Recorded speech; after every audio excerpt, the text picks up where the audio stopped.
6 Secret Service agents suspended over their failure in the assassination attempt of Donald Trump. Almost 1 year later, what happened in Butler, Pennsylvania? Who the hell was Thomas Crooks? Can you think of a bigger story, including Joe Biden's decline, that has received less coverage than the attempted assassination of President Donald Trump? 2, what is cloud seeding? What is it not? Was it done in Texas in the days leading up to the catastrophic floods? Fascinating conversation with the CEO of Rainmaker.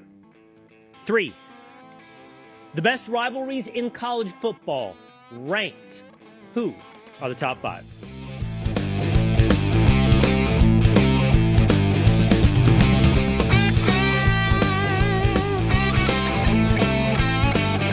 It is Will Cain Country, streaming live at foxnews.com, on the Fox News YouTube channel and the Fox News Facebook page.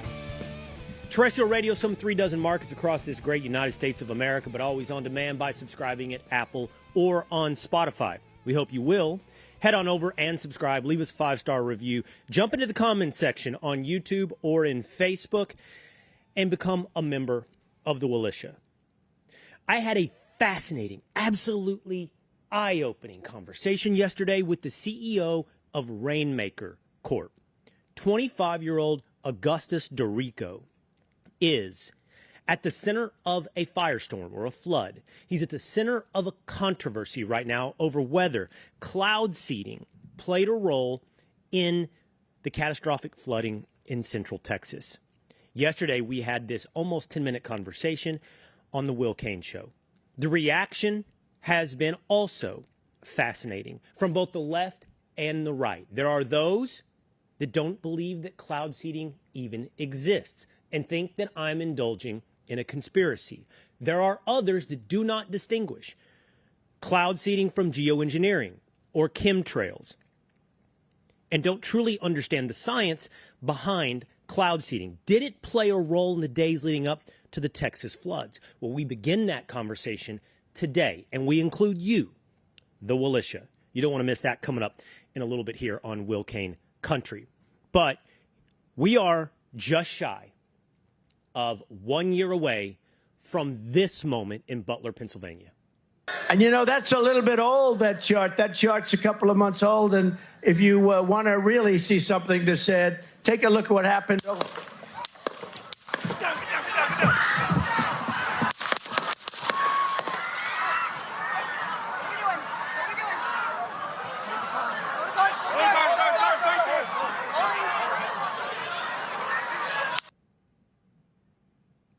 Butler Under Fire, The Search for Justice, is a brand new in-depth special up now at Fox Nation. With the breaking news today that 6 Secret Service agents have been suspended for their failures that day in Butler, Pennsylvania, we dive deep in just a moment on what exactly happened and address the question that remains unanswered. Who the hell is Thomas Crooks? And I ask you, can you think of a bigger story than the attempted assassination of a one-time president and would-be second-term president that has received less attention? And I would include in that the cover-up of the mental decline of a sitting president. I would suggest even Joe Biden's senility received more coverage than the attempted assassination of Donald Trump.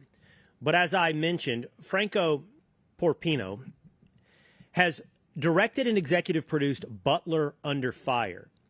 It includes some of the first interviews with Helen Comparatore, the widow of Corey Comparatore, the firefighter killed that day in Butler, Pennsylvania.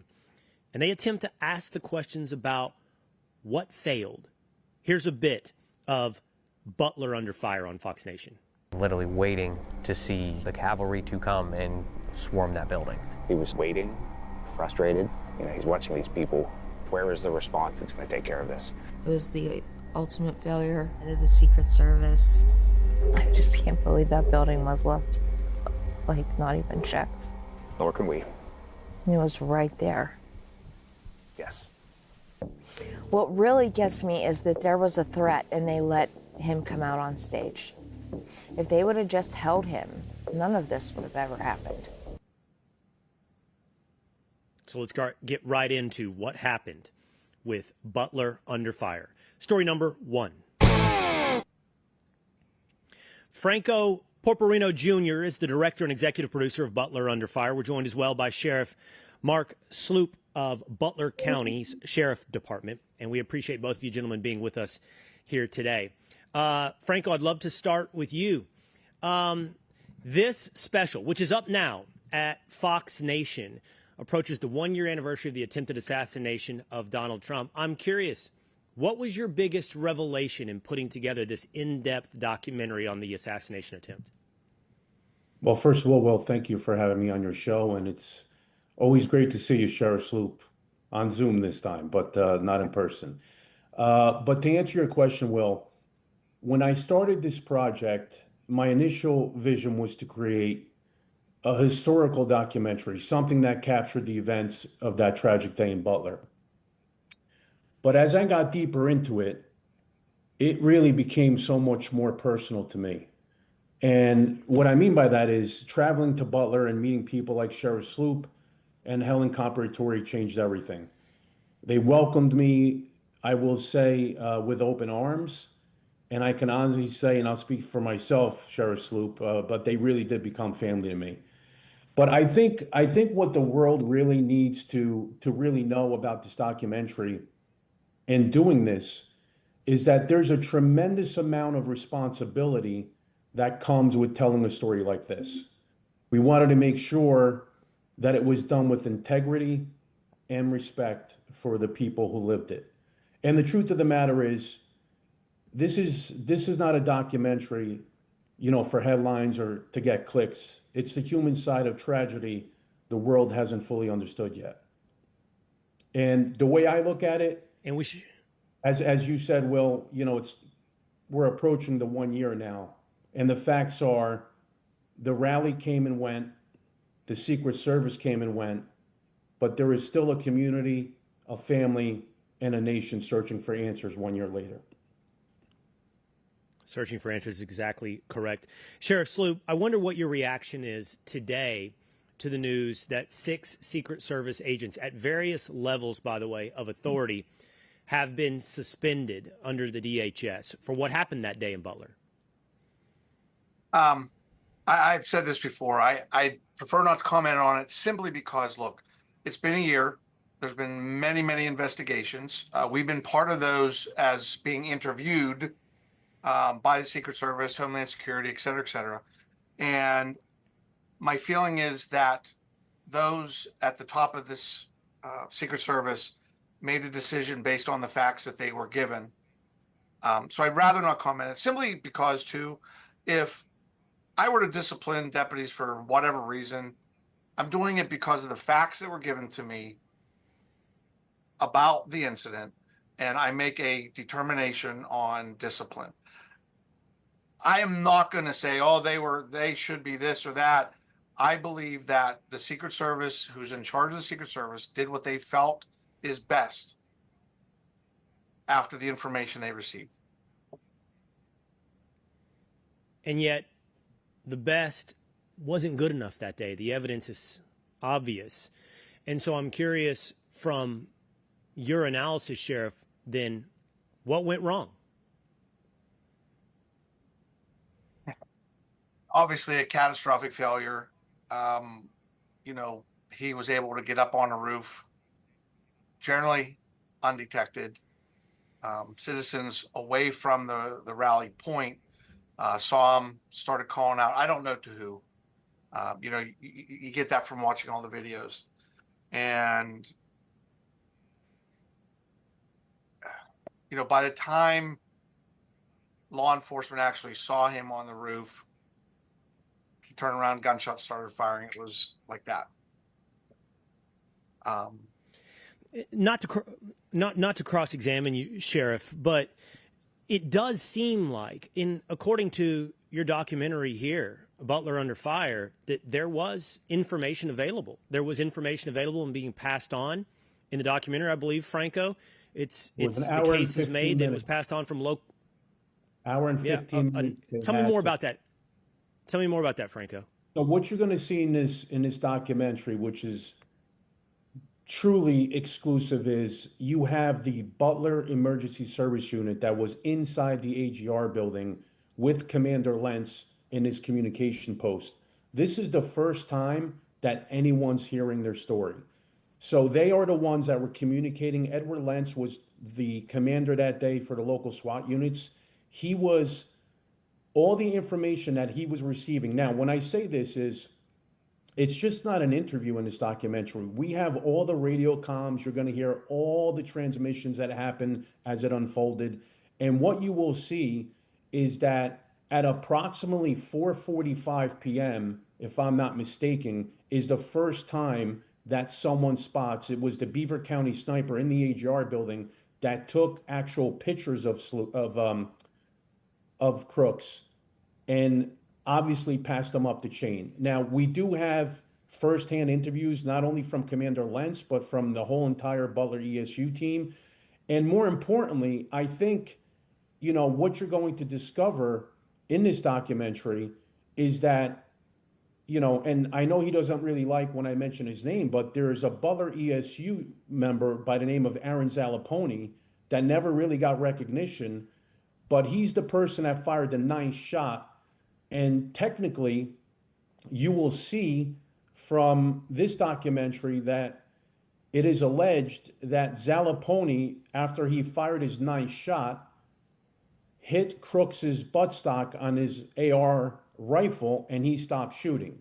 So he had another 20 bullets left in his chamber. So if Aaron Zalaponi did not take that shot, in my summation, in my opinion, I truly believe there would be a lot more casualties, because after Aaron Zalaponi fired that shot, Crooks never fires again.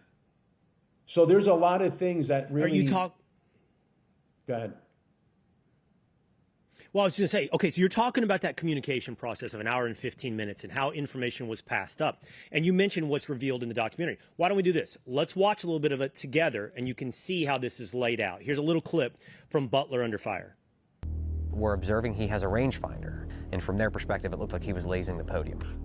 He was up against the building, believe he was looking up at us, and then he walked around the side of the building. We lost sight of him.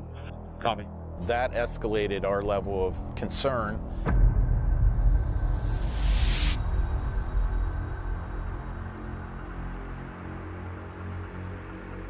Be on the lookout for a white male, blonde hair, backpack, on a bicycle. I immediately contacted the state police sergeant, and I know for a fact he took that information and passed it forward to the Secret Service. And the Secret Service, they were actually answering you? I can tell you 100% that the Secret Service was absolutely aware. All right. Pretty stunning clip there, Franco. I mean, you mentioned the timeline. So that first clip, the beginning of that clip, it's 4:45 when, I believe it's about 4:45 p.m. when Crooks is noticed and becomes someone of interest that everybody is watching. By 5:45 now, you have not just, post-interview footage from your documentary, but as you mentioned, you have the radio comms of them saying, hey, there's this guy on top of the AGR building or around the AGR building. And then you have the testimony there of it was 100% passed on to the Secret Service. Unequivocally, that is 100% the truth. We also have radio comms when Commander Ed Lentz specifically says to his team that Butler Township and the state police are looking for him around the AGR building. That's, I would say, 30 minutes prior to Trump taking the stage.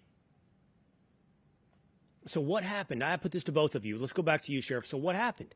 If what, Franco says it's unequivocally true, you hear the testimony of officers in the documentary that it was passed on to the Secret Service. What then? What happened? Right. Unfortunately, my deputies weren't in the command post with the Secret Service, but if what Franco says happened, which I believe because he's done a lot of research, then, it would have been incumbent upon the Secret Service to, radio call to whoever look for suspicious person. Or again, once the rangefinders come into play, once the rifle is out, where's that communication?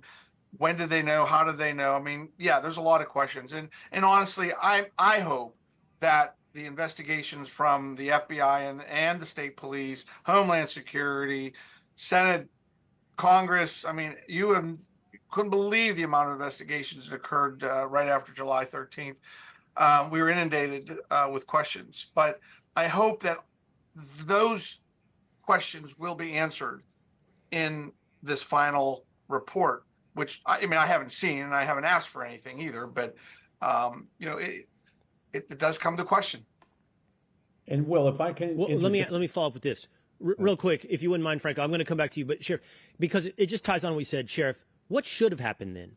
If that information was passed on to the Secret Service, we know what didn't happen, or seemingly what didn't happen based upon the results. What should have happened? Well, again, not knowing the Secret Service protocol, and I don't know at what point they call their code to get them off the stage. You have to understand that no matter what rally, there's always some goofball walking around suspicious. And let's face the fact: if the president was taken off the stage every time there was a suspicious person, he'd probably tell these guys, "Do not take me off the stage unless." So again, I don't know their protocol, but at what point do they get him off the stage? I don't know. And of course, since everything happened, of course, we all say at a certain time he shouldn't even have gone out. That's the argument. Right. I think back to you then, Franco. I know you had something to say. I think one of the biggest challenges that day, and really knowing the story and going through all the congressional reports and looking at most of the testimonies that day, I think one of the biggest breaches that they had that day was that there wasn't one central command post. And I think that's where the communication breakdown truly happened, because you have Commander Lentz in one command post, and then you have the state police and the Secret Service in a different command post. Why did that happen? I don't have the answer to that, but I believe that, in a rally for a presidential candidate, I strongly believe, and again, I'm not the Secret Service or Pennsylvania State Police, but I really think that all the commanders and everyone making the decision should have been all in one trailer or one command post. And Will, I'll comment on that. In 2020, when the president, Trump, came to Butler, there was a central command post. Everyone who had a radio was in that room. My deputies were paired with Secret Service agents in certain areas. July 13th, I unfortunately was out of the county for the week. I came back Friday. My chief deputy did a great job working with the state police, getting personnel assigned. But then again, and you're right, there was a county asset in the command post. It wasn't a deputy though. Okay, but then in October when he came back, everybody and their brother was in the same room. And like Franco said, that is exactly not everybody should be on the same radio frequency, because it would be jammed packed. Everybody has their own radio, and there's verbal communications across the table beside each other of what's going on, keeping everybody informed. Okay, Sure. So if I'm reading you guys correctly, Franco, what you're saying is, okay, you've got all this information coming in. Now, it's over an hour and 15 minutes worth of information coming in, and I'm sure it's not consistent. It's sporadic, and it increases in its intensity and obviousness over time. But you've got this information coming in, but it's never reaching the person in a cohesive or coherent manner that can say, that's a threat, immediately focus on that, either take him out. Because, by the way, he's not just I think to be fair, he's not just a crazy rally goer, right? At some point, he's got the rangefinder. I don't know when the rifle becomes visible, but even being on top of a building, these things I would hope and think are different than a regular crazy rally goer. And at some point, the alarm should have gone off and action is taken. That action either not letting the president go on the stage, or I don't know what the protocol is for Secret Service, but at some point, taking the threat out, Franco. Well, listen, I think one of the biggest things for me is as this unfolded on TV, obviously I started bombarding Sheriff Slupe to just get access to do this documentary. And I will tell you, I think the most alarming thing for me, and honestly, I still remember it vividly, is that when I traveled to Butler Farms 3 weeks after the Trump assassination attempt, I stood exactly where Trump was standing, and I couldn't comprehend how close that Thomas Crooks was from where he was standing. Like, for me, it's like, now, the reason why I say that is I also attended the second rally, okay? And at the second rally, I mean, it was like Fort Knox, you couldn't get through. So, and at that particular time as well, he was not president. So for me, I guess the real question comes, why didn't he have that type of security on July 13th, the first time that he rallied in Butler? I mean, that's the real question. And I think the other question pertaining to communication breakdown is what really happened? And this is the question that I ask Commander Lentz, and you'll get an answer in this documentary, is what happened the moment that he passed up the chain to Pennsylvania State Police, the sergeant in the command post with the Secret Service? What happened after he communicated that there was a suspicious person on the AGR building? We do not have the answer to that question, but we do take a very in-depth look, and this is the first time that these guys are speaking. And I will tell you also, Will, that they're only speaking for one reason. And I recall, and Sheriff Slupe, I mean, you know those guys over at Adams Township as well, they did not want to tell their story. These guys are not about grabbing headlines and saying that we're the local heroes here. They only wanted to tell this story for one specific reason, and that was, if Helen Comparatori wants us to tell this story, we will tell this story. And that's why they're speaking for the first time. Do you have an answer to the first question, Franco? Why there wasn't more serious or dedicated security personnel to President Trump at the first Butler rally? Listen, I have one question, and it's a question that I've never asked, and I'll probably ask it right now on your program. But for me, if you see someone an hour and 15 minutes that's suspicious looking, right? Why didn't someone grab this person? I don't care if it's the Pennsylvania State Police, Secret Service, local Butler Township Police, the Butler SWAT guys that saw them. Like, I still can't wrap my head around why someone didn't try to, apprehend them. For me, that's get that. the question. But it's like, well, I can answer. I get that, but you also, real quick, you asked a different question though as well, Franco, that I do want to push on, which is, you suggested you didn't think his security detail was adequate the first go around at the rally, and you forwarded the question to us just a moment ago, Franco. Why? I can't answer that question, but I will tell you this. I know for a fact, and Sheriff Slupe, you were at the first rally as well. I think you could answer this question. They had the second rally opposed to the first rally. At the second rally, they had semi-axles creating a perimeter around the whole entire, rally. There was, I think, 4 Secret Service to every person entering inside the rally. As far as the first rally, I can't answer that question. But for me, it was completely night and day from the first rally to the second rally. And I can't answer that question. I mean, that's, how they allow a presidential candidate to have, and Sheriff Slupe, correct me if I'm wrong, because you probably know more than me when it comes to the first rally. But from my understanding, there was only 2 sniper teams there on the north and south of the Red Barns. Other than that, I don't believe there was anyone else there from the Secret Service. Well, first, it's my understanding that First Lady Jill Biden had come to Pittsburgh the same day. I don't know what her detail looks like. As we know, the president was a protected person at that point and had been since he left office. And I would agree with Franco. It was different. from 2020 to October.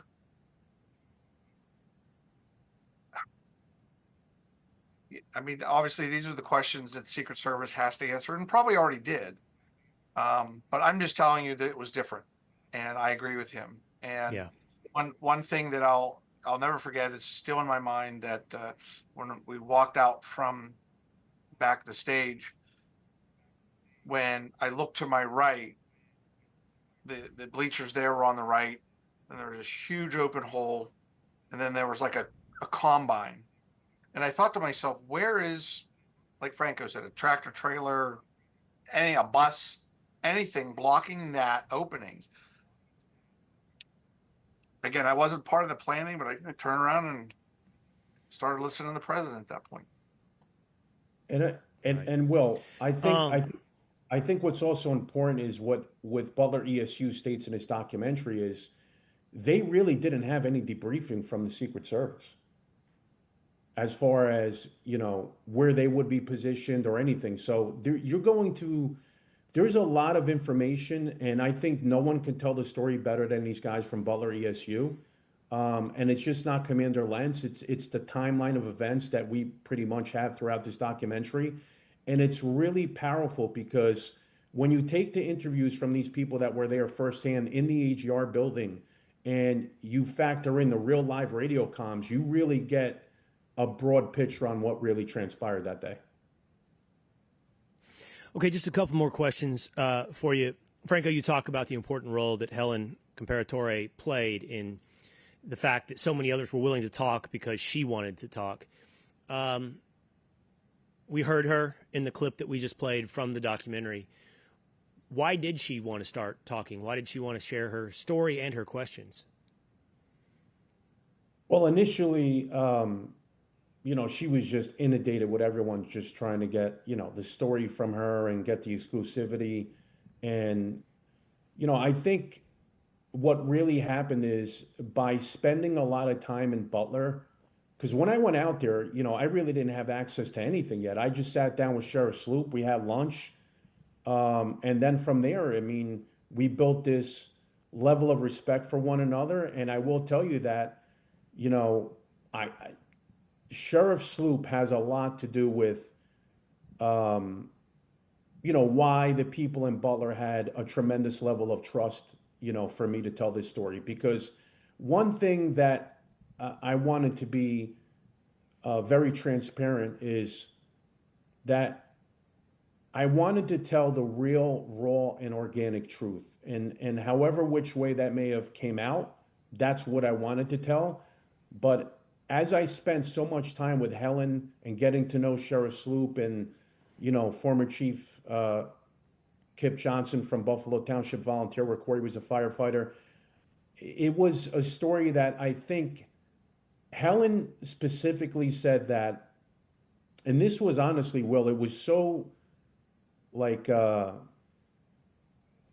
couldn't comprehend what she told me last week, but she said to me, the reason why I want this story told is because they were getting DMs in her inbox that this was all fabricated.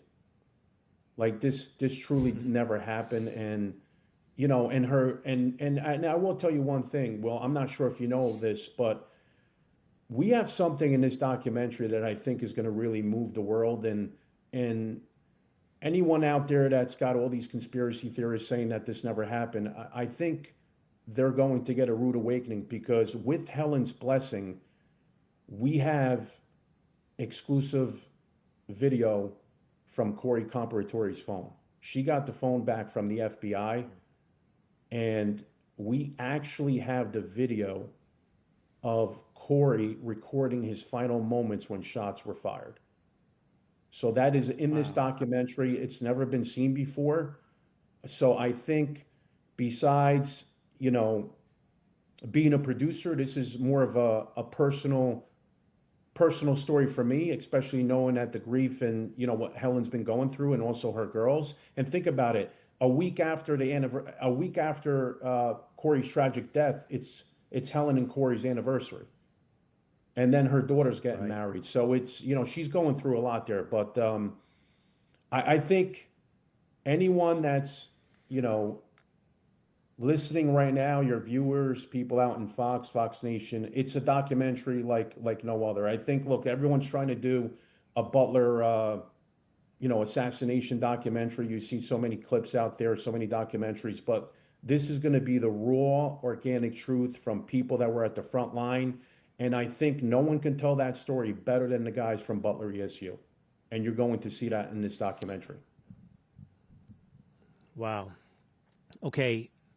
One last question for you guys. So I said at the outset, I think this is one of the biggest and most important stories of our lifetime. And my personal opinion has not received a proportionate level of coverage or inquisitiveness compared to other stories that come and go in the news cycle, including, for example, satisfactory answers, stories on who is Thomas Crooks, who was this would-be assassin.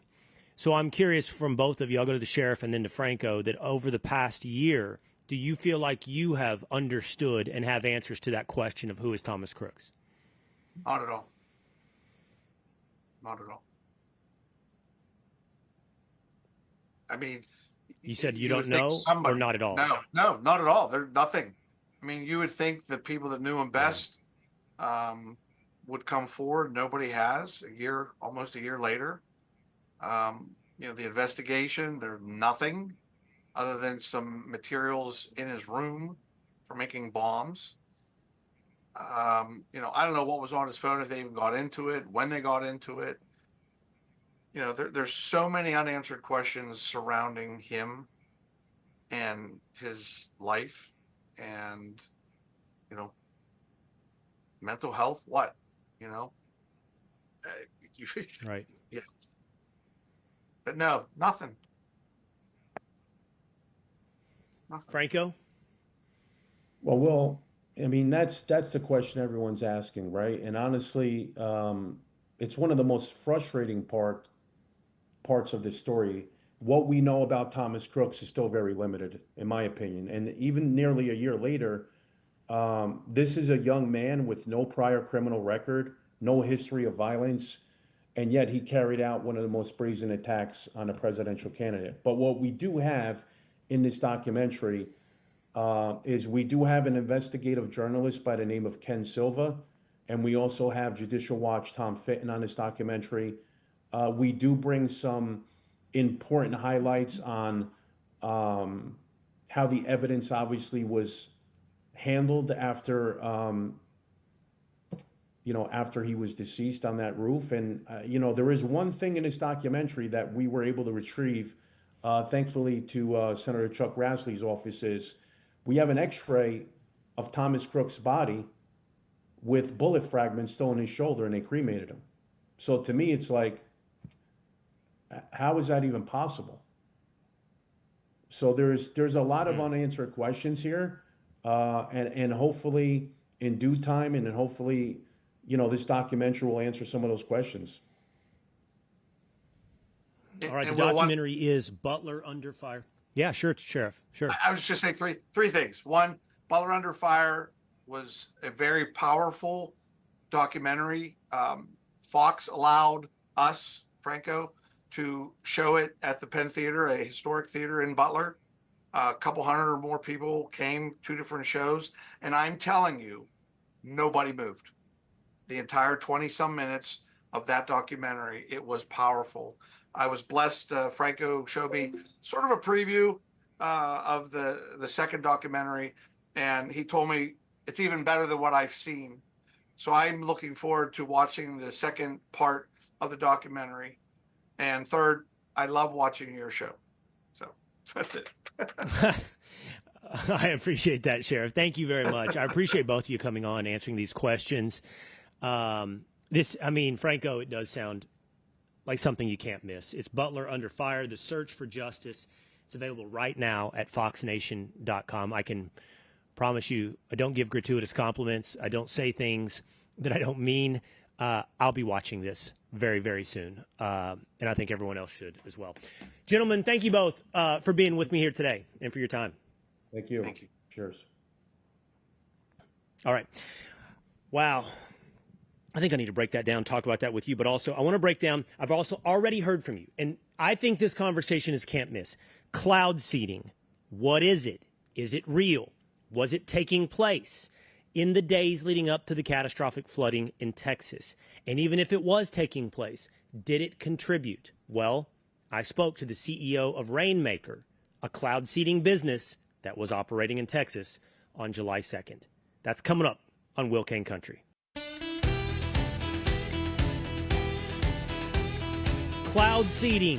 Did it play a role in the catastrophic flooding in Central Texas? It's Will Cain Country, streaming live at foxnews.com, on the Fox News YouTube and the Fox News Facebook page. If you jump into the comments section, we bring you into the show. We call you a member of the Willisha. So, two-a-days Dan, tinfoil Pat. Perfect little crew here to talk about this because tinfoil Pat's nickname is well-earned. He's ready to buy in, whatever it is. Scant evidence, in. Meanwhile, two-a-days has direct exposure to the Brooklyn Brunch crew and their mindset from the left. And I think that both of those points of view I have seen play out in the past 24 hours when it comes to me, but a little bit longer since the Texas flooding.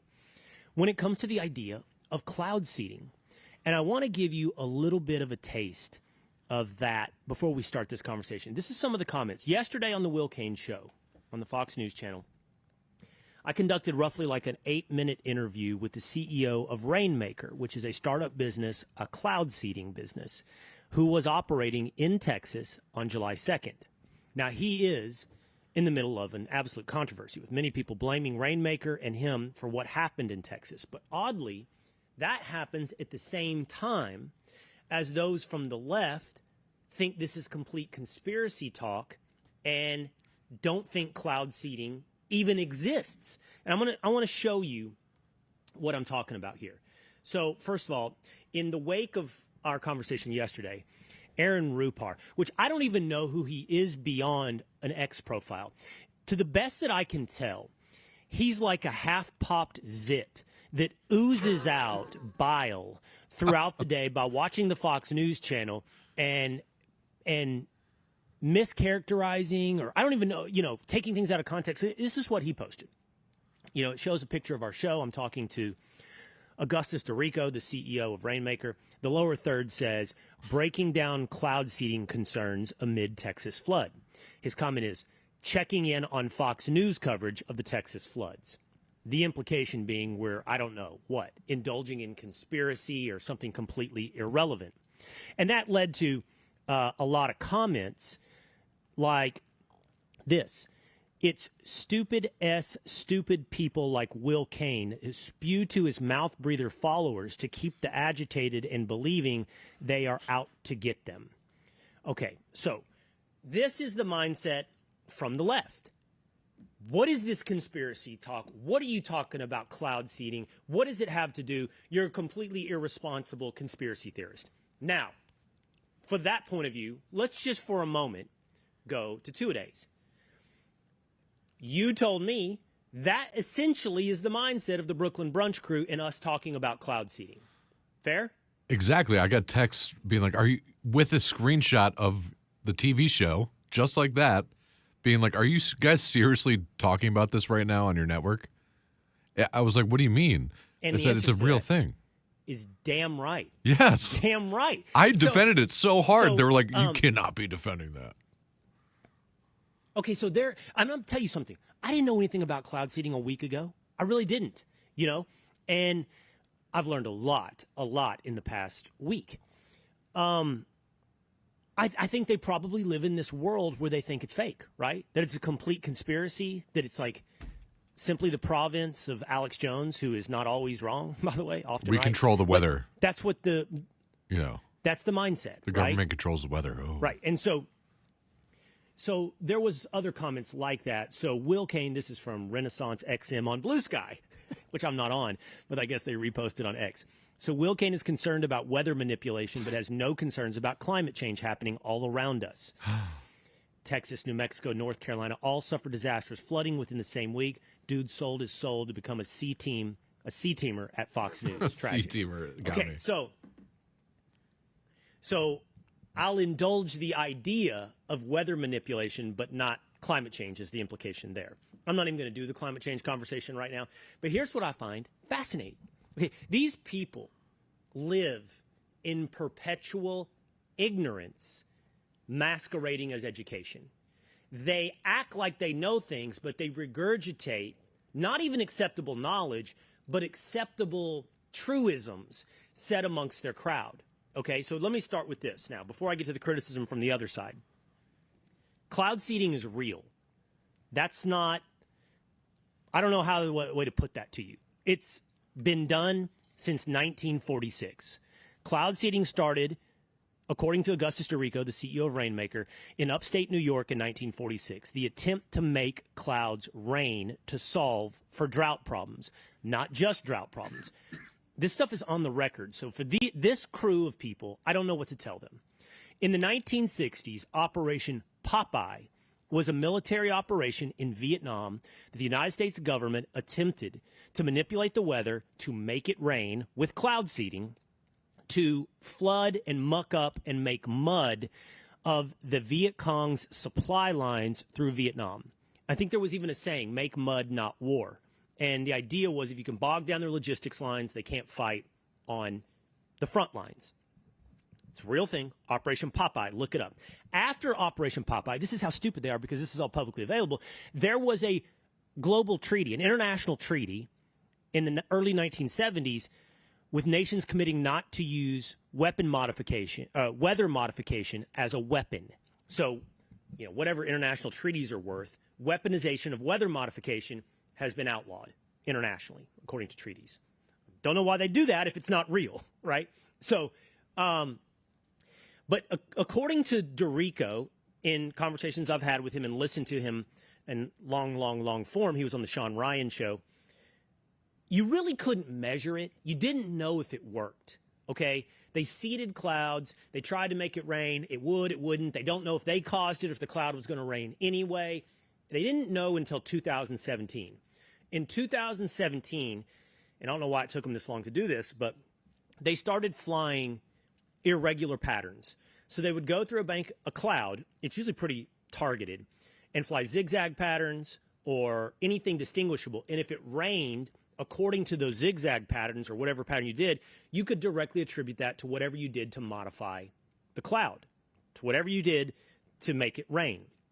And so since then, Dorico, who is 25, there's several of these businesses, again, I don't know why these businesses exist if it's not real, have started up and they have contracts.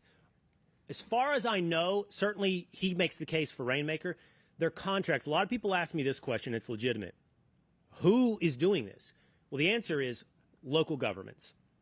So counties, cooperatives of multiple counties and regions across America, mostly the western. What's that? Not federal? I don't know if the federal government is involved in it. I don't know the answer to that. But for his business, they contract with western states primarily, like Texas, Idaho, Utah, and so forth, where there is drought.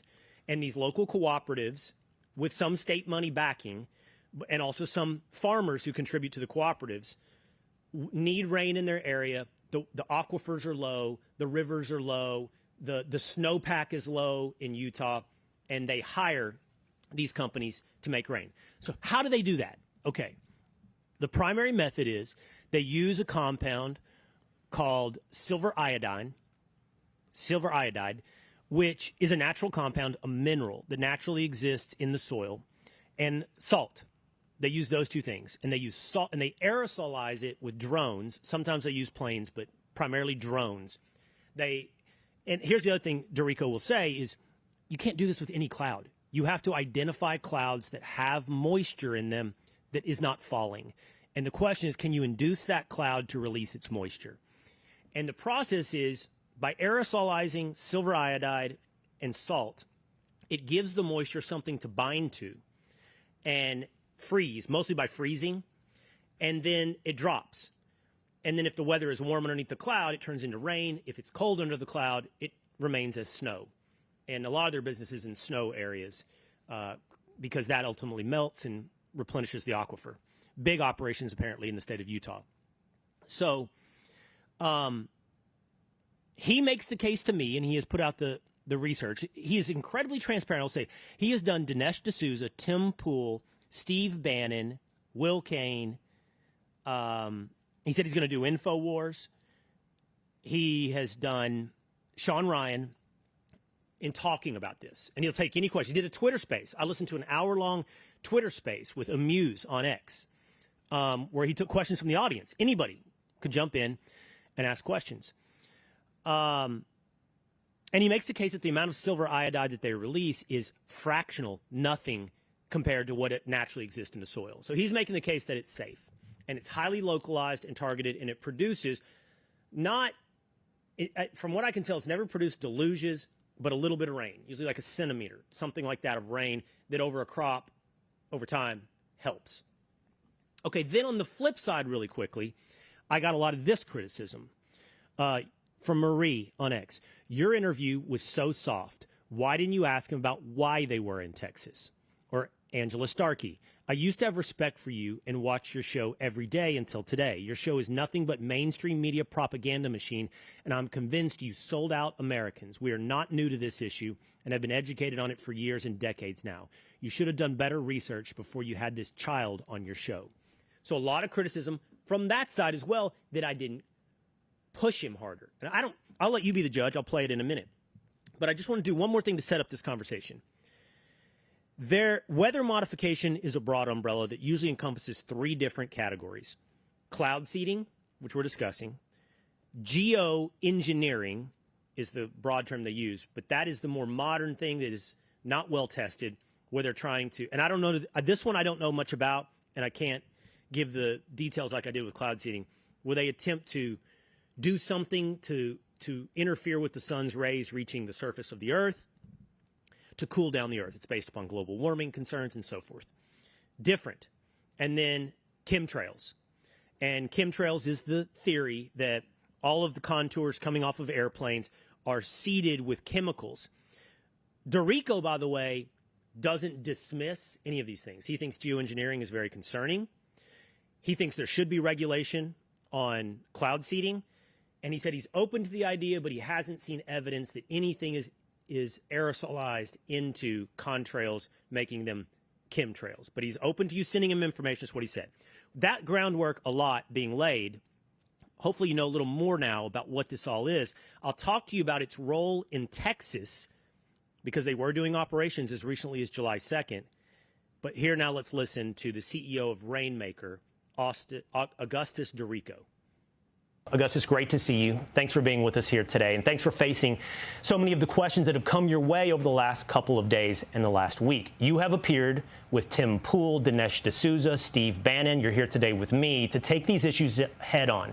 So let's start with what cloud seeding is. Would you talk to me about that versus the other forms of weather modification? Absolutely. So cloud seeding is a technology that was invented in America in the 40s for the sake of creating more water in times of drought, be that in the form of enhancing snowpack or water and rain to recharge reservoirs or aquifers that are being depleted. It's something that we've known about for a long time, that we have longitudinal safety data on, that I'm happy to express transparently and give to the public consistently. Now, cloud seeding often gets conflated with another technology that's called solar radiation modification, or SRM.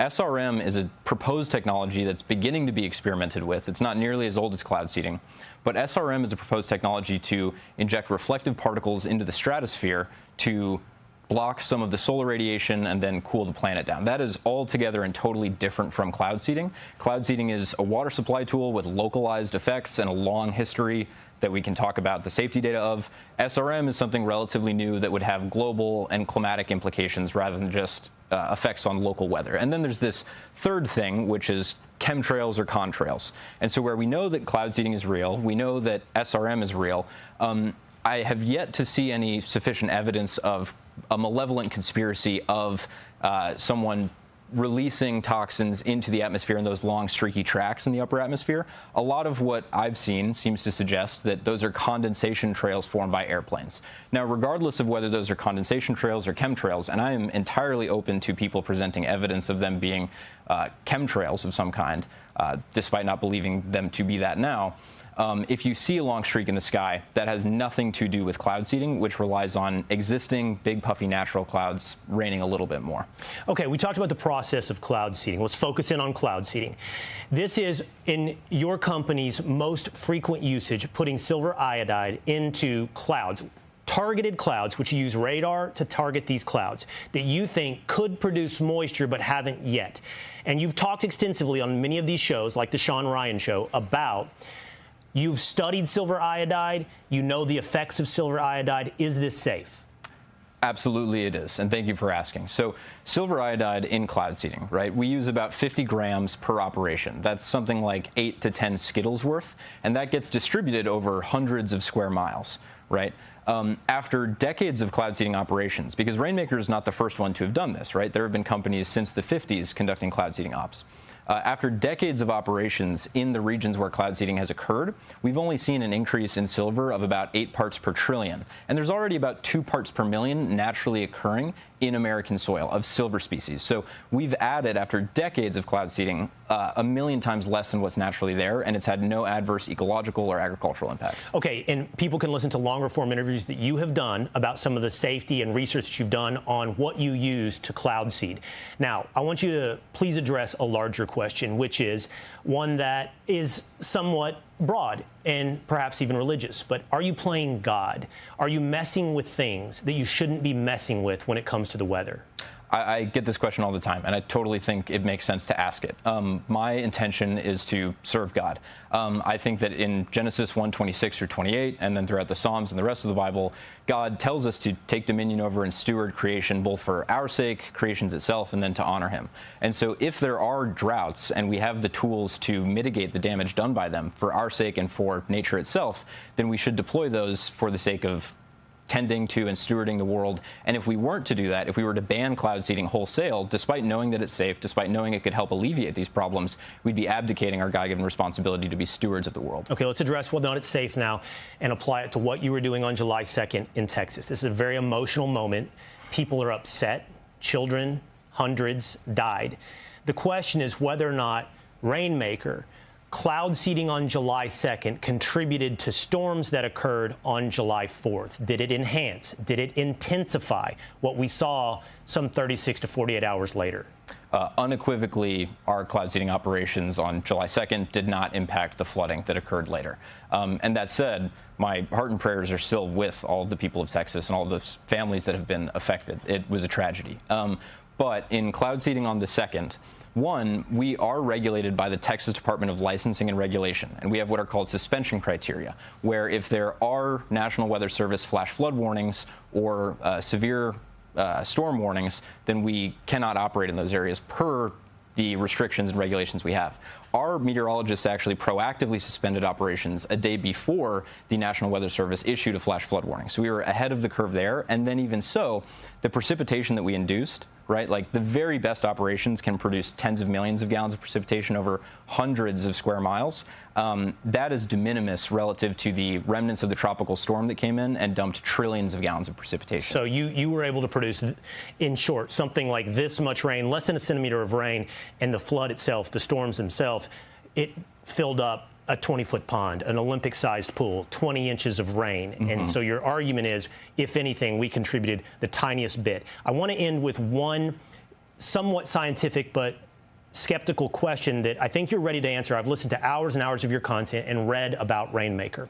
And the question is the silver iodide that you put into the atmosphere localized to one cloud capable of remaining in the air, and as a new storm system moves in, supercharging that storm system? Could that have happened in Texas? So supercharging, no, absolutely not. Remaining in the atmosphere, no, not that either.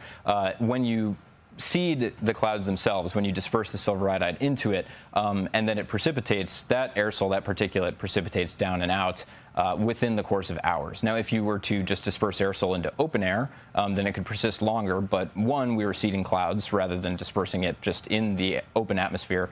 And two, any amount that would have remained in the ensuing days and hours from our operation would have been so radically diffuse that it would have been lower in concentration than just the background dust. So it either produces rain within an hour or two, or it dissipates within, I've heard you say, something like 12 to 20 hours, meaning some 36 to 48 hours once the storm moves into Texas, your silver iodide would no longer be part of the equation? No, not at all. All right. Augustus, I think you have been very upfront and open addressing things on X and appearing on as many programs as you can be to talk about this issue. I know with my history through dealing with the things that affected Lahaina, Maui, how accuracy is very important in what happens with these natural disasters, and we appreciate you contributing to that accuracy and answering direct questions here today. Thank you. I plan to continue to do so and hope that in being transparent, we can build some trust around the science and the operations. Yesterday, Augustus Dorico, CEO of Rainmaker. So 2 days in tinfoil. I want to address a few more comments. First, for those of you listening on podcast or on radio. So, and Augustus knows this. I've heard him make the joke. He's 25. He's got a gloriously large mullet. It's a serious lettuce.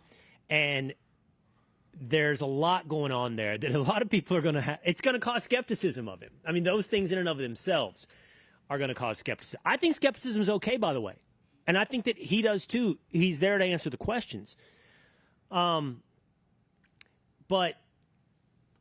you know, I feel like I've listened to so much and read so much that I even forget what I've actually said out loud or what I've asked. So, for example, D.W. Gibbs says, Will, you forgot to ask why he was seating there and who was paying him. Relevant questions for follow-up and verification. Versus the little general who says, way too soft on this murderer. He was definitely responsible for the flooding. Okay, so hired by local government authorities, county level, multi-county level usually, in that area. From what I understand, this part you can fact check me on, because even before the storm, which was predicted starting that week, but never predicted to the extent and the extremity that anyone thought was going to happen, all the way up, by the way, until 1 a.m. on July 4th. It was under drought. It was still under drought conditions, and people wanted water. I will tell you, in knowing something about Texas, there's another factor at play here. And during that interview, you could see a screen grab of the flight path of their cloud seeding. It was a 19-minute flight, and they seeded 2 clouds. And it is southeast of San Antonio, about 30 minutes to an hour southeast of San Antonio. Kerrville, Camp Mystic, the flood region, is about 2 hours northwest of San Antonio and up in elevation. It's the hill country. The hill country plays out basically about the time you get to I-35, which runs between San Antonio and Austin. After that, it largely plays out into flatland, prairie land. That's where they were seeding. You know, I had a lot of questions for them. Did you saturate the ground? Well, ahead of the flood. They weren't in the same area. Could it have done anything to put too much water in ahead of time before the flood? Well, no, because you're downhill, downstream, down in elevation.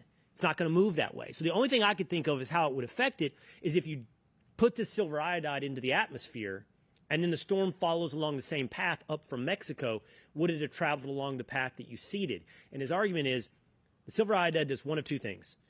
Turns into rain within an hour or two and drop to the ground.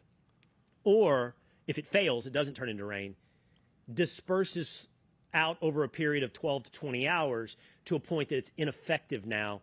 By the way, he says dust makes rain as well. I didn't know that. So dust rising up in the atmosphere, reaching the cloud levels, gives the moisture something to bind to. And he says there that it would have the same effect of naturally occurring dust. And so I found it pretty compelling. And look, nobody cares more. I don't want to say that. I care about this in Texas immensely for many personal reasons. I know people want to find blame. I know it's natural to find a bad guy. I know all of these things, but I've been through this when it comes to Lahaina and Maui. And it actually, if it's not accurate, it's very hurtful to the people that are involved in these things. I'm not closed to the idea that weather modification could have bad downstream effects. I think natural chain reactions are something you have to think about.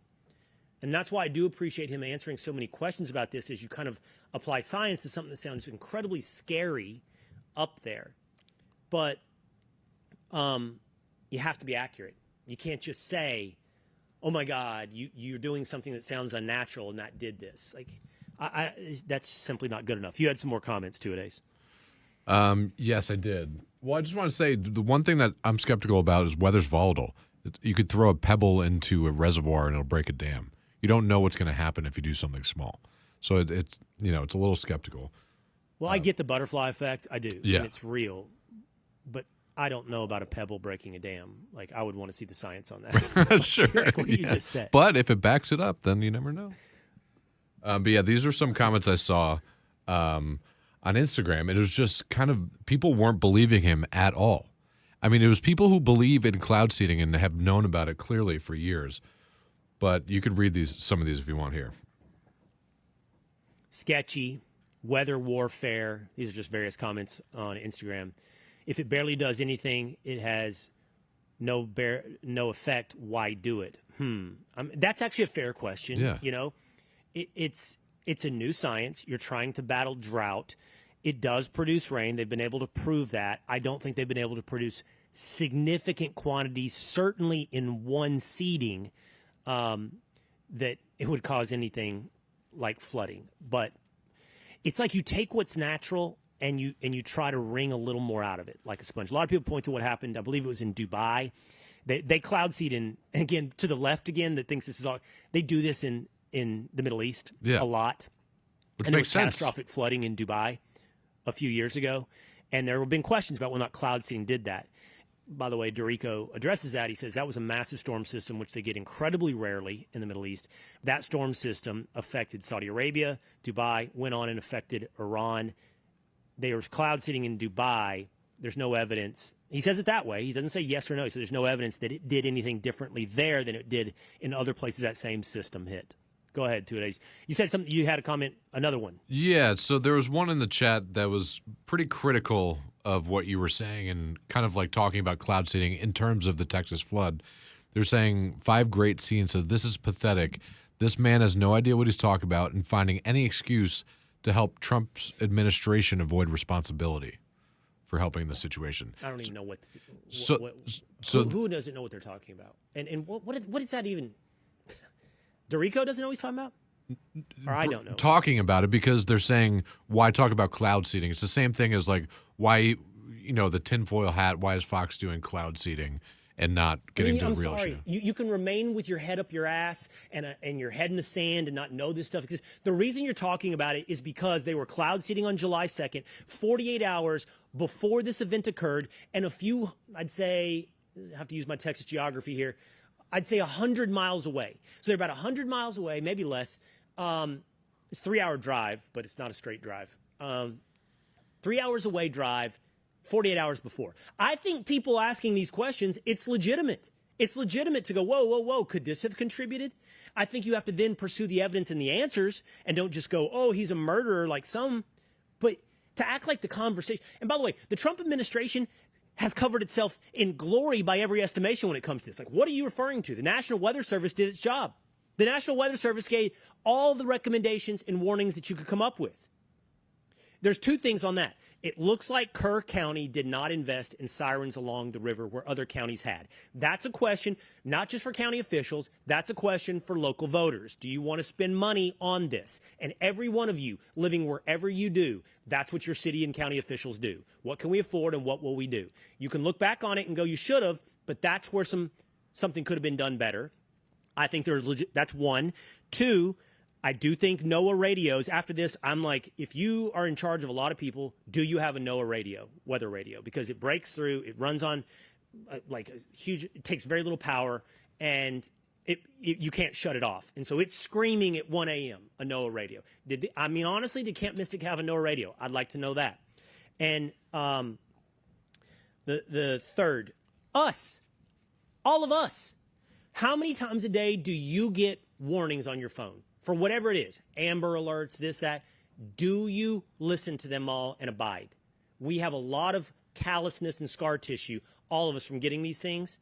And so I think those are the places I would look for accountability. But I think these questions are totally legit. And I will say this, even though I've took on the criticism today, I will say the majority comments were like, Vicky Cannons. Fantastic show and very educational. Hopefully people will calm down and use critical thinking and stop blaming cloud seeding for a massive tropical storm and flash floods. Where can we get a link to the interview with Rainmaker today so we can share it with other social media? A lot of compliments, educating exactly people on what this is and starting to answer the question, did it contribute to anything we saw in Texas? Okay, let's take a quick break. When we come back, what are the biggest rivalries in college football on Will Cain Country?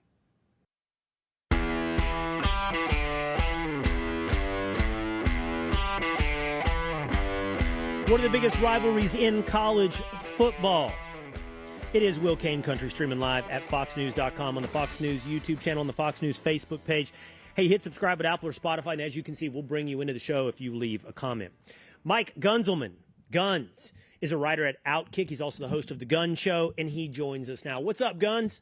What's going on? Listen, Will, I got to say this, man. I was also tweeting with Augustus, who we were just talking about. I had been tweeting him the last couple of days, and you have been one of the only people that has really been able to not take the leap, but at least bring him on, because I think, you know, you have to at least have these discussions and conversations. Now, do I agree with everything that he has said?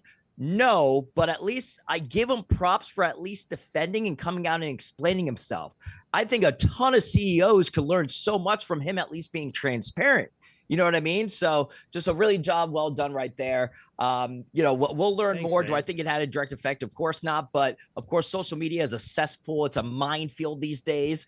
A lot of things you don't even know what's happening, but I do give him props. I think he's been very kind of transparent and open. Unfortunate circumstance. I do have plenty of questions, though, separately besides this incident, but just wanted to give you props, man. I saw it yesterday on your show, and then I had been tweeting him as well. Oh, I appreciate that, Gunz. I'm curious. He may have responded to you. He seems to be responding to a lot of people on X. Yeah, we were going back and forth. But before, I'm curious what your questions are or what you disagree with. Just we don't have to belabor it, but I am curious. Yeah, no worries at all. And I just wanted to give my biggest thing is, okay, so he's one company that has come out and said and explained himself. But there's like at least 7 other ones that are all across Texas, and those are the ones that we know about. And so he's coming out, but what about the other ones? Now, he might have been the only one specifically in that area. I don't even know if that's true or not, but he might be doing it right, but is everybody else doing it right? I still think that, you know, that there should be more transparency on that aspect, or a little bit more questions. And, you know, you were all on the Maui situation, as you mentioned, and I remember tweeting you back and forth because I was hitting Maui and the authorities and everything. And of course, the police chief was the same Las Vegas captain where I lost some of my friends from the Las Vegas shooting that happened. He went from Las Vegas to Maui. Like, a lot of questions there as well. So I just want to say, man, like, you're one of the few that are taking on some issues. Even if everyone doesn't agree with you, at least you put it out there. But cloud seeding is not going to go away. Weather modification. Real quick on the cloud seeding thing. I'm not cloud seeding, on the Maui thing. Like, look, I'm obviously I'm not from there, but I know that community, and I watched that stuff spread, and it spreads locally. And I'm not talking about the police chief, but you know, and in some ways, Gunz, I feel responsible because in the wake of these things in the first couple of days as well, you just don't have a good grasp on every piece of information. So here's a story on Maui, just really quick. There's 100 missing kids, right? Okay, so there's 100 missing kids. Holy crap. Well, and you can see why that might be. There was a story that they went to school that day, or they stayed home from school and the parents went to work. So were they in the city, and did they get lost in the fire? And as time goes on and you start to track people down who all ran from the fire, you start to find the kids. They don't re-enroll in the school system, so people are like, oh, they're lost forever. No, because they're going to school here, there, and they're not scattered everywhere. That's one. I never indulged the direct energy weapon stuff. I mean, I did indulge it in that I addressed it on this show, and like same kind of thing. Zero evidence of anything like that. Blue paint on your roof saved you. Blue cars didn't burn. Nonsense. I was in the city. I saw every color of car burn and every color of car not burn. You know, so I just think for some reason we do this, and some of it is understandable because these things are so horrific. There was a famous line by a guy that I don't think likes me much anymore, but Jonah Goldberg said this after school shootings. He's like, I get the instinct to blame guns or blame anything because when something is so awful, you reach for the handrail of sanity. And the handrail of sanity is to blame so you can correct. Find a bad guy, punish the bad guy, find the failure, and then you can make sure it doesn't happen again. And the sad truth is awful, awful things happen. And they most often happen either, and I think in this Texas case, primarily because nature is heartless and nature is powerful. And we're nothing in the face of nature. And the second is incompetence. There will be incompetence at times when you find these things way more often than you find nefariousness. And by the way, real quick on cloud seeding, I will say it's regulated, Texas Department of Licensing and Regulation. Yeah. So I don't know what everybody's doing, to your point. I don't know how many companies are operating, but they should be operating under regulation. And Augustus wants regulation. Yeah. No, and I think, like I said, I think that him speaking out is a lot of other CEOs, because normally they just go hiding. You know what I mean? And like, I think in this day and age with social media where people can turn on you in a second and you can ruin reputations and brands and companies. And then all of a sudden you're trying to disprove something that might already be a negative. It's like, how do you unprove that? You know what I mean? So I reached out to him as soon as I saw his initial tweet where he explained factually what happened, the times and the statements and the receipts, essentially. I was like, listen, man, like, this is truly interesting. And like, I appreciate you doing that. I think a lot of people could do that as well. And you're exactly right. Like everyone, social media, like I said, man, it's a great thing, but it's also been hugely, detrimental for sure. When I brought up Maui, I didn't mean it like that. I just meant from Las Vegas had so many questions and incompetence in the response that guy got another job. Still does. Yeah, which is crazy to me. It has nothing to do about like the conspiracy or anything like that. I mean, come on now, like whatever. But like, I think that he has a job. No, I think there's conspiracy to talk about. Yeah, we can do that. That'll be the after show. I'm not afraid of conspiracy. I think conspiracy theorists are on a hot run, and you shouldn't dismiss things as of course not. Always question, but don't. If facts are in front of you, you have to be willing to accept facts and information if it's presented to you. And I think you need to always have an open mind. But also, if your theory is disproven, you got to be able to be willing to accept that. And that way, you actually get more legitimacy when you're tweeting some things. Not you, but people out there. So. Okay, before we talk about college football, I told the guys I wanted to play this for you. I meant to talk about this yesterday, but I'm glad now I get to play it with you. This was fascinating. 2 days, I can't remember the name of the podcast, like Street Takes maybe, or Subway Takes? Subway Takes. It's a podcast. It's like New York oriented. And apparently, would have been like a year ago or last fall, they recorded an interview with Kamala Harris and they didn't use it. Listen to this. They emailed me. They got an email from the DNC. Okay. And they said, hey, Kamala Harris and Tim Walz are really interested in being on your show. I said, that sounds cool. Okay. I'll at least get to tell my daughter that I met the potential president of the United States. Yeah. And so I said yes, based on the fact that it would be a good story. And also they both had good takes. What happened with Kamala? Her take was really confusing and weird and not good. And so mutually agreed that we shouldn't publish it. I see. And I got lucky because I didn't want to be blamed for her losing. I mean, it was so bad.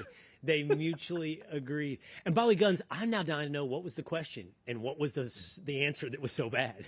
So I actually was able to do some research. I found some of the things because he came out and has just recently given some of the examples. But I do love that clip that you just played because he goes, yeah, her speech was really weird. Yeah, I'm not saying, but she might have been drunk.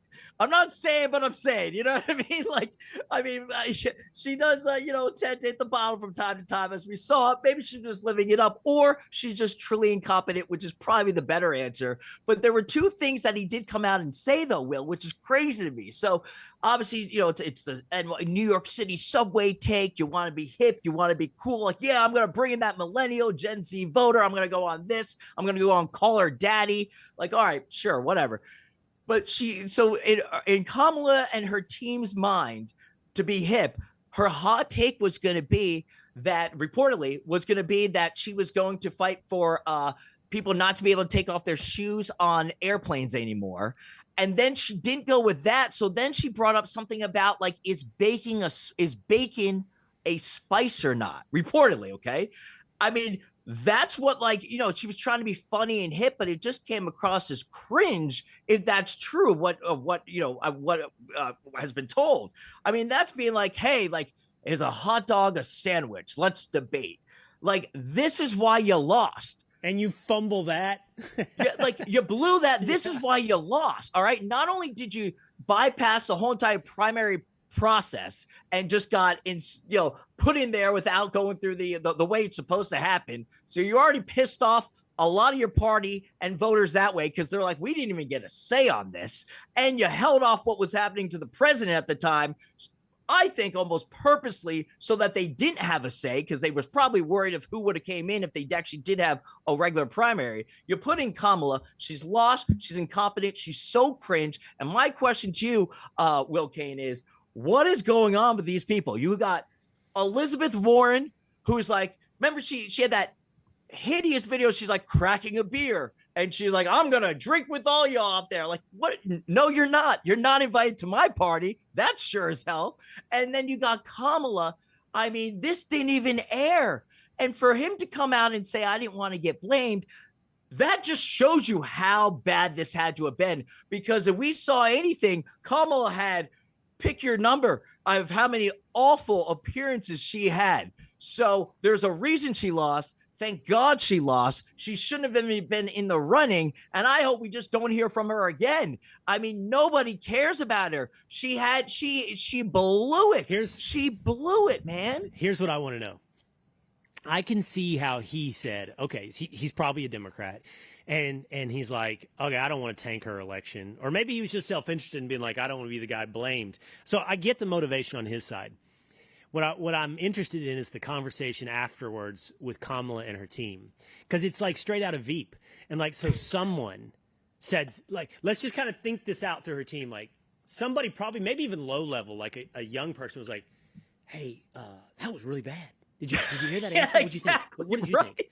I think it was bad. What'd you think? I thought it was awful. You tell her. I'm not going to tell her. You tell her. And then they have to go tell her, hey, that was awful. That answer, maybe we should try to cut it. Yeah. And then she has to rationalize it. She's like, really? Really? Was it that bad? Really? What did I say? You and think then so? she just overthinks everything from that on. They get her all insecure. Yep. They get her all insecure and ready to do it. And then they have to go back to the dude and be like, hey, what do you think about cutting that out? Or just scrapping the whole thing? My favorite is she went on Call Her Daddy, of course, the biggest podcast. And listen, that, I guess besides Rogan, obviously, but the biggest podcast, for like women or whatnot. So she goes on that and she spent, we don't even know where she's broke. You know what I mean? She went through all those billions of dollars for nothing. And we found out that she was like dropping money, millions left and right. They built a studio and Alex Cooper came out afterwards to Call Her Daddy. Kamala built a studio. It's one of the most bootleg things I've ever seen in my life. There's microphone wires everywhere. And Alex Cooper came out and she said she was just laughing at it. Like, this is pathetic. Like, yo, if you're trying to reach a younger demo, this ain't it. This ain't it. So, I mean, nothing better. Listen, could there be anything better than just seeing these people fail? I love to see it. The fact that of all the cringe moments, and there's plenty of them, that this one didn't even make the light of day, I find, it's almost like I got to see the tapes. I got to see the tapes. They're somewhere, man. We got to see them because somebody's just got to link those tapes. Oh, man. I love it, though. All right, Kamala. Mike Gunzelman here, Gunz at OutKick, hanging out with us here on Will Cain Country. The Athletic has published your top 100 college football rivalries of all time. Yeah. I'm going to share with you the top 5 and a few notables. The top 5 reads like this. At number 5, USC Notre Dame. At number 4, Army Navy. At number 3, Texas OU. At number 2, Auburn Alabama. And at number 1, Michigan, Ohio State. Not in the top 5, but notable. Miami, Florida State came in at number 7. Yep. Florida State came in at number 9. Texas A&M came in at number 15. And USC, UCLA came in at number 14. So first, what do you think, Gunz? I'm shocked that I actually agree. I think they nailed. I really do think they nailed their top 10. Top 5, maybe could switch some of them around, but when it comes to rivalries, there's no doubt that they nailed the top 2. Michigan, Ohio State, and then obviously into the Iron Bowl between Alabama and Auburn. Of course, I think they absolutely nailed that. Ohio State. I think they nailed the top 4. Yeah, I think they nailed the top 4 with Texas OU and Army Navy coming in.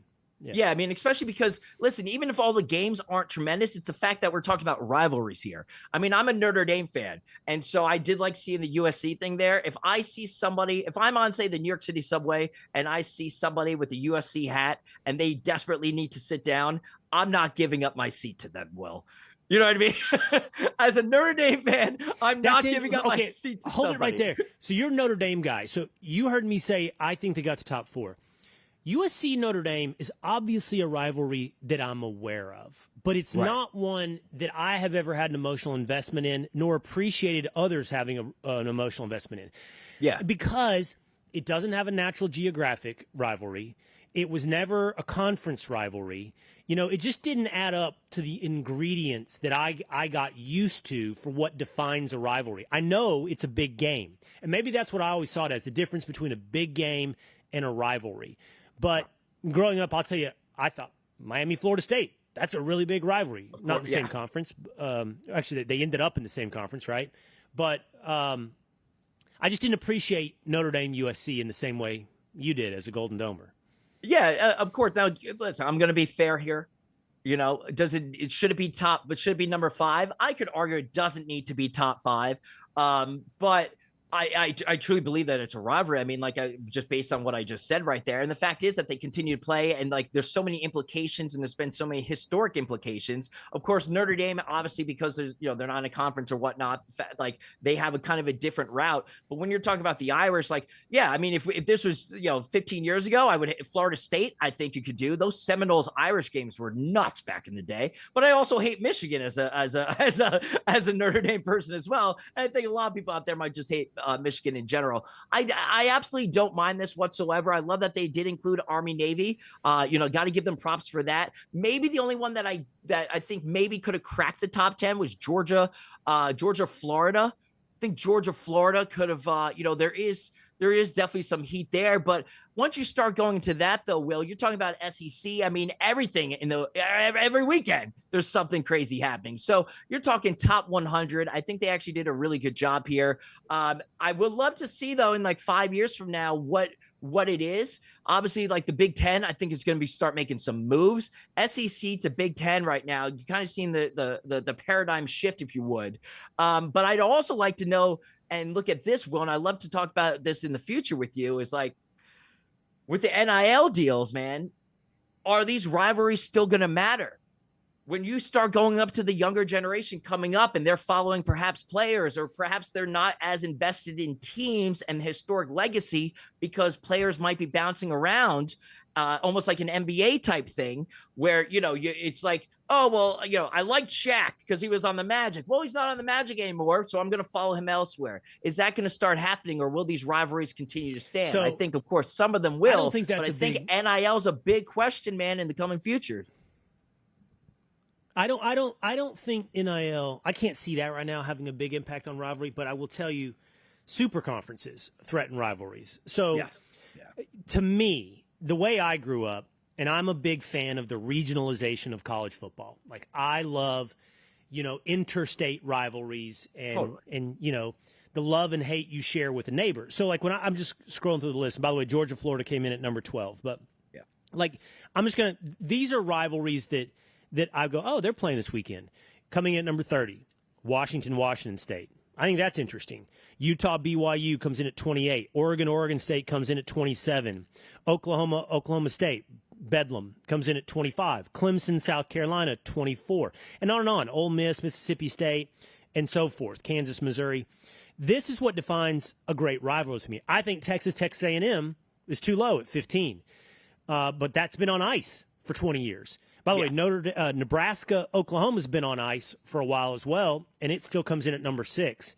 So that's, to me, like, what a big rivalry is. But there's another component, because I grew up when USC, UCLA also meant something, right? Rodney Peete, Troy Aikman.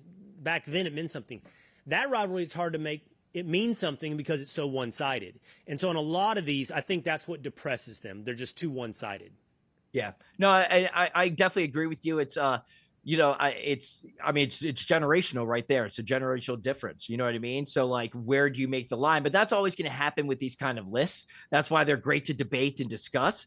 But Yeah, I mean the geographic standpoint, which is why a lot of the SEC ones are so fun, or like you look at that Bama, Auburn, and everything like that. Is the fact that I mean it's just like Duke, UNC in basketball. I mean they're right there. They're right there. And like you're either with me or you're against me. You're one side or the other, and it goes beyond the field, which is what truly makes sports what it is, my friend.